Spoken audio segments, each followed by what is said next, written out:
Hello friends, Radhe Radhe. Shri Ramcharitmanas पाठ की बहुत सुंदर चौपाई है। अर्थ के साथ में वर्णन है, बहुत सुंदर वर्णन है। श्री रामचरितमानस मैंने पहले भी बताया है कि एक संपूर्ण ग्रंथ है। इसमें सबके लिए है विचार कि किसको किस तरीके से रहना चाहिए, बच्चे कैसे रहें, बड़े कैसे रहें, बड़ों का छोटों के प्रति क्या व्यवहार होना चाहिए, बहू का घर में हर किसी के लिए है। अगर हम इससे सीख लें तो हम एक सच्चरित्र इंसान बन जाएंगे। हर किसी के लिए इसमें सीख दी है विचार, क्योंकि विचार ही हमारे चरित्र को अच्छा या बुरा बनाते हैं। जो हमारे पहले वो विचार आते हैं वो हम पे हावी हो जाते हैं, उनके अनुसार हम कार्य करते हैं तो हम अच्छे भी कहलाते हैं और हम बुरे भी कहलाते हैं, बुरे से भी बुरे कहलाते हैं और अच्छे से भी अच्छे इंसान कहलाते हैं। और विचार जो हैं वो अच्छे बुरे हर तरह के विचार हर किसी के अंदर होते हैं, आते हैं। ये हम पे निर्भर करता है कि हम अपने अच्छे विचारों को आगे बढ़ाएं या बुरे विचारों पे हावी हों। ले आत्मा की आप आवाज़ सुनिए, आप अच्छे की तरफ बढ़ेंगे। आत्मा कभी गलत करने के लिए नहीं प्रेरित करती है। आत्मा हमेशा रोकती है, कंट्रोल करती है, पर क्या है, मन प्रबल हो जाता है। मन की आवाज़ सब सुन लेते हैं और गलत कर बैठते हैं। सबके अंदर धैर्य भी होता है और क्या कहते हैं, उत्तेजना भी होती है। तो हमें धैर्य को धारण करना है।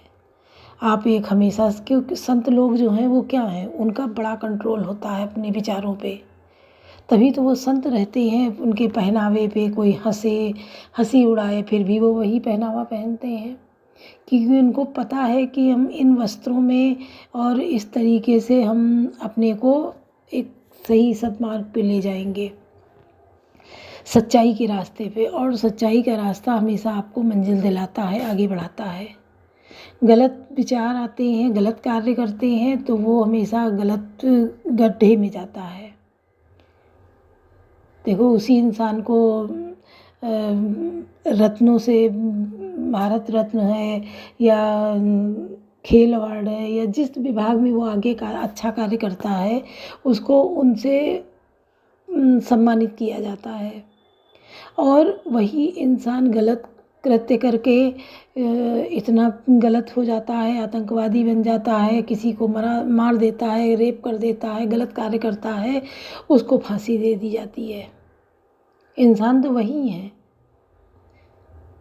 लेकिन ये क्या है, विचारों से ही अपने कार्य को रूप देते हैं और उस सम्मानित किए जाते हैं और फांसी दे दिए जाते हैं। विचारों पे करना चाहिए हमें, क्योंकि हर किसी के अंदर अच्छे विचार बुरे विचार हर किसी के अंदर आते हैं, गंदे विचार भी आते हैं। ऐसा नहीं है कि जो सज्जन है वो उसके अंदर ये सब सोच ही नहीं है। हाँ, ये है, जिस चीज़ को हम बढ़ावा देंगे, जिसको ज़्यादा मनन करेंगे वो हम पे ज़्यादा हावी होगा और उसका हमारे शरीर पे, चेहरे पे दिखने भी लगेगा। जो सच्चरित्र हैं, सच्चे रास्ते पे हैं, उनका चेहरा शरीर देखिए आप, अपने आप बोलता है, चमक है चेहरे पे। और जो गंदे विचारों वाले हैं, गंदा कार्य करते हैं, वो आत्मग्लानि से भरे होते हैं। कहीं ना कहीं उनकी आत्मा उनको कचोटती रहती है। और जब विचार आते हैं तो आत्मा आपको सही बात बताती है। आप आत्मा की बात सुनिए, वो आपको खुद स्वयं बता देगी कि ये गलत है, ये सही है, आपको ये नहीं करना है, ये करना है। लेकिन मन प्रबल हो जाता है, मन हावी हो जाता है, आप मन की बात सुन के गलत कार्य की तरफ बढ़ जाते हैं, जो नहीं करना है। आपको अपने विचारों पे कंट्रोल करना है। और विचार क्या है, एक गाड़ी की तरह है। जैसे आप गाड़ी है, आप उस पर बैठे हैं, उसके ड्राइवर हैं, आत्मा हैं आप। ड्राइवर मतलब आत्मा और गाड़ी मतलब विचार। अगर आप गाड़ी चला रहे हैं और सामने से कोई जानवर आ गया है, कोई एक्सीडेंट होने वाला है, तो तुरंत आप गाड़ी को ब्रेक देते हैं, रोक लेते हैं और एक्सीडेंट से बच जाते हैं। तो ये क्या है, ये आत्मा ने विचारों को रोका। जैसे आप ड्राइवर हैं, ड्राइवर ने गाड़ी को ब्रेक दिया और एक्सीडेंट से बच गया। तो इसी तरीके से हमें अपने विचारों पे भी कंट्रोल करना है कि जैसे गलत विचार आए उनको तुरंत मन से हटा देना है। और करना क्या है, जब ये गलत विचार आए तो उसको तुरंत निकालना है मन से। दूसरे लोगों से अच्छी अच्छी बातें करने लगिए, अच्छा भजन सुनने लगिए और उन विचारों को अपने उड़ा दीजिए। अगर आप उन्हीं में घुसते रहेंगे, दोस्तों से उन बातें करेंगे, आपको वैसे ही दोस्त मिल जाएंगे और उसी तरीके की बातों में आप आगे बढ़ते चले जाएंगे। चाहे अच्छे विचार हों चाहे बुरे विचार हों, दोनों का यही हाल है। तो आप लोग वीडियो अच्छी लगे लाइक ज़रूर करिए, शेयर करिए, सब्सक्राइब करिए और कमेंट भी करके बताइए। और अपने घर में चलाइए ज़ोर ज़ोर, सबके कानों में ये बातें जाएं, क्योंकि बहुत बातें ऐसी होती हैं जो हम नहीं कह पाते हैं और कहना भी चाहते हैं तो सुनना नहीं चाहता अगला। लेकिन जब आप दूसरे के द्वारा बताएंगे तो अगले की समझ में जल्दी आता है। अगर आप इस वीडियो को चलाएंगे, बजाएंगे, कान में आवाज़ें जाएंगी तो कहीं ना कहीं बदलाव आपके घर में ज़रूर होगा। आप खुद महसूस करिएगा कि ये बदलाव आपके घर में है। जो आपको वीडियो ज़्यादा अच्छी लगे उसको आप दोबारा तिबारा भी चलाइए अपने घर में। सुबह के टाइम ऐसा होता है कि सब घर में होते हैं, एक स्वस्थ मस्तिष्क से उठते हैं। आप धीमा धीमा बजा दीजिए कि सबके कानों में आवाज़ें जाएं। जब लोगों को अच्छा लगेगा तो उस तरफ वो खुद ही कान अपना बढ़ा देंगे और सुनेंगे। तब आप देखिए आपके घर में कितना बदलाव आता है। अगर ज़्यादा लड़ाई झगड़ा हो रहा है, ज़्यादा विचारों का मेल नहीं है तो आप इन वीडियो को ज़रूर चलाइए। अगर टीवी पे चलाइए, यूट्यूब लगा के और सर्च करके आप टीवी पे भी चला सकते हैं चलते फिरते। तो बहुत सुंदर सुंदर हमने वीडियो में फ़ोटो लगाई हैं, भगवान की दर्शन भी होंगे और आपके घर में वीडियो भी चलेगी, ये विचार भी प्रकट होंगे। और फिर आगे चौपाइयाँ हमने पढ़ी हैं रामायण रामचरितमानस की, जो अर्थ के साथ में है, तो भी आपके घर में एक अच्छे विचारों का सुबह सुबह जो है गूंजेगा। तो देखो दीवारें बोलती हैं, दीवारों के कान होते हैं, सुनती हैं, वही बातें गूंजती भी हैं आपके घर में।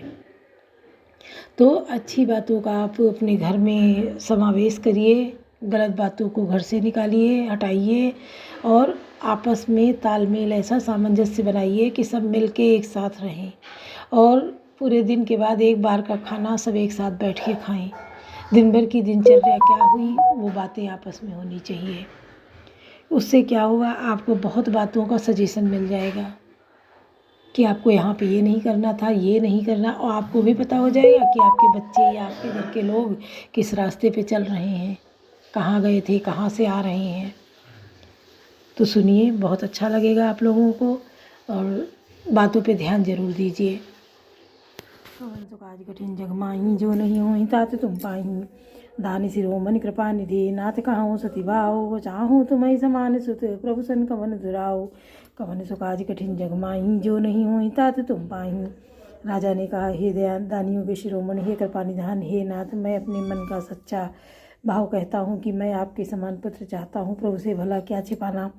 देख प्रीति सुनि बचन अमोले, एवं मस्तु करुणा निधि बोले। आप सरिस को जऊँ कहाँ जाई, नपतौ तनय होब मैं आई। राजा की प्रीति देखकर उनके अमूल्य वचन सुनकर करुणा निधान भगवान बोले, ऐसा ही हो हे राजन, मैं अपने समान दूसरा कहाँ जाकर खोजूं, अतः स्वयं ही आकर तुम्हारा पुत्र बनूंगा। सतरूपई बिलो की कर जोरे, देवी मांगो बर जोर चितोरे। जो वरुनाथ चतुर मांगा, सोई कृपाल मोहि अति प्रिय लागा। शत्रुपा जी को हाथ जोड़े देखकर भगवान ने कहा, हे देवी, तुम्हारी जो इच्छा हो सो वर मांग लो। शत्रुपा ने कहा, हे नाथ चतुर राजा ने जो वर मांगा, हे कृपाल, वह मुझे बहुत ही प्रिय लगा।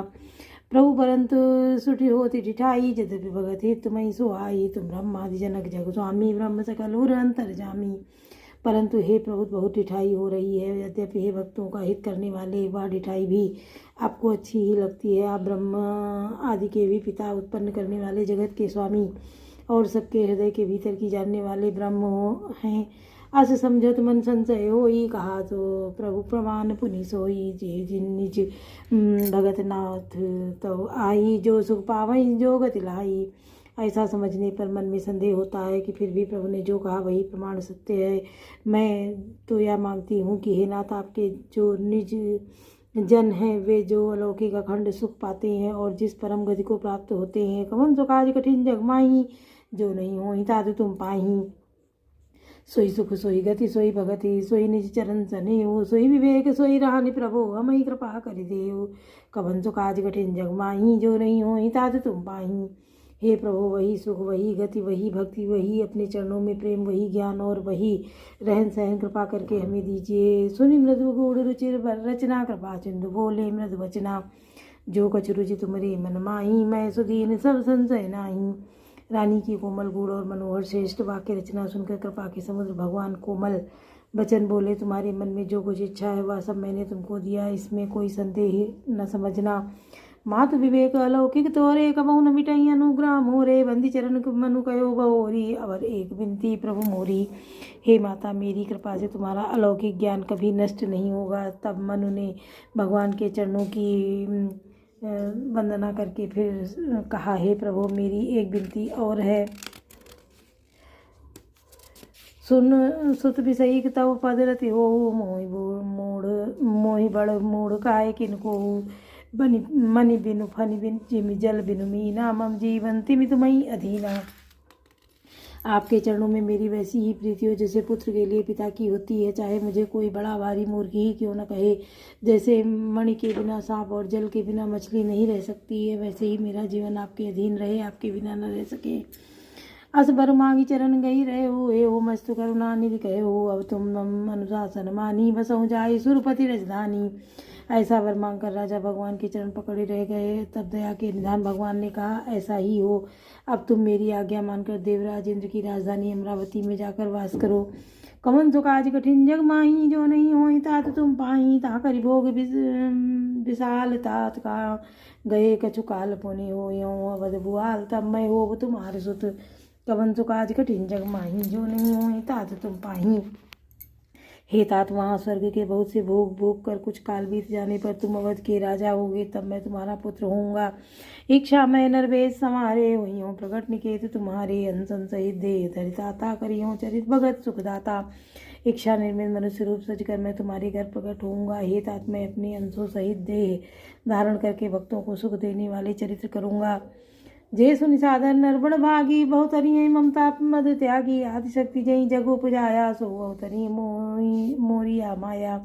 जिन चरित्रों को बड़े भाग्यशाली मनुष्य आदर सहित सुनकर ममता और मद त्याग कर भवसागर से तर जाएंगे, आदिशक्ति या मेरी स्वरूप भूता माया भी जिसके जगत को उत्पन्न किया है अवतार लेंगी।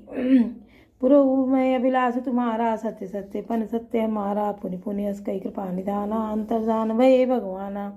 इस प्रकार मैं तुम्हारी अभिलाषा पूरी करूंगा। मेरा प्रण सत्य है, सत्य है, सत्य है, कृपा निधान। भगवान बार बार ऐसा कहकर अंतः ध्यान हो गए। दंपति उर्धरि भगत कृपाला, ते आश्रम ने उसे कछु काला। समय पाई तनु तजी अन्यासा, जाई कीन अमरावती वासा। वे स्त्री पुरुष राजा रानी भक्तों पर कृपा करने वाले भगवान को हृदय में धारण करके कुछ काल तक उस आश्रम में रहे। फिर उन्होंने समय पाकर सहज ही बिना किसी कष्ट के शरीर छोड़कर अमरावती इंद्रपुरी में जाकर वास किया। कवन सो काज कठिन जग माही, जो नहीं होई तात तुम पाही। यह इतिहास पुनीत अति उमई कहा, कही ब्रस के तु भरद्वाज सुनु अपर पुनि। राम जन्म करे तु, कवन सो काज कठिन जग माही, जो नहीं होई तात तुम पाही। याज्ञवल्क्य जी कहते हैं, हे भरद्वाज, इस अत्यंत पवित्र इतिहास को शिव जी ने पार्वती जी से कहा था। अब श्री राम के अवतार लेने का दूसरा कारण सुनो। बोलो मास परायण पांचवा विश्राम। बोलो सियावर रामचंद्र की जय, पवन सुत हनुमान की जय, लाडले लखन लाल की जय।